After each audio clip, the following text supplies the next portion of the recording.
que nos trouxe o Christian Costa nessa apuração, Silvio, de bastidor, de que alguns ministros ali não teriam apoiado essa decisão do ministro. Se a gente lembrar, se a gente voltar na semana passada, naquela reunião convocada pelo presidente Lula e também pelo presidente do Supremo, Luiz Roberto Barroso, não houve consenso, apenas 6 ministros participaram. Segundo a apuração ali, o ministro Edson Fachin, a contragosto, teria participado daquela reunião. A nota conjunta também institucional do Supremo foi emitida à revelia de alguns ministros que também nos bastidores ali falaram que não estavam em consonância com todos os termos daquela nota. E agora o Christian então traz essa informação que alguns ministros, inclusive, levantaram essa possibilidade. Por que não aguardar o término da ação penal, da suposta trama do golpe, todo o julgamento completo para então aí decidir o destino de Jair Bolsonaro? O ministro Alexandre de Moraes antecipou muito aí as posições, né, e as decisões.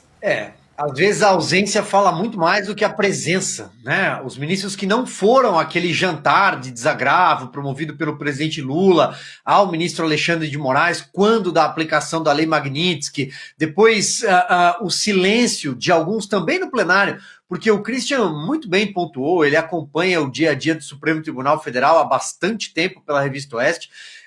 Os ministros às vezes leem ali um discurso ou fazem um pronunciamento breve, com raras exceções daqueles que são muito alinhados ao Alexandre de Moraes. Eu citaria, por exemplo, o Flávio Dino, o próprio Gilmar Mendes. Mas os demais estão preocupados com a própria carreira, com a reputação, com o futuro, com o bolso, com os cartões de crédito, com o que vai acontecer no Brasil e com a Constituição, minimamente, mas ainda assim há casos de integrantes do Supremo Tribunal Federal que compreenderam que o ministro Alexandre de Moraes está agindo completamente à margem da lei por vingança, no caso, a prisão do presidente Jair Bolsonaro, a prisão domiciliar, que ocorreu um dia depois do Brasil voltar às ruas com peso.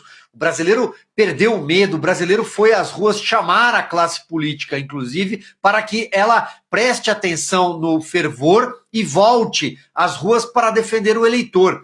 Portanto, esses ministros compreendem, eles vão lá, tiram a temperatura, eles conhecem a personalidade do ministro Alexandre de Moraes, aquele gesto, né, obsceno no meio de uma torcida de futebol diz muito sobre ele. Portanto, esse é o clima hoje em Brasília. Paula, nós acompanhamos, o Christian publicou com exclusividade muito cedo, mas agora há pouco a colunista Mônica Bergman, da Folha de São Paulo, divulgou uma informação similar à que o Christian traz,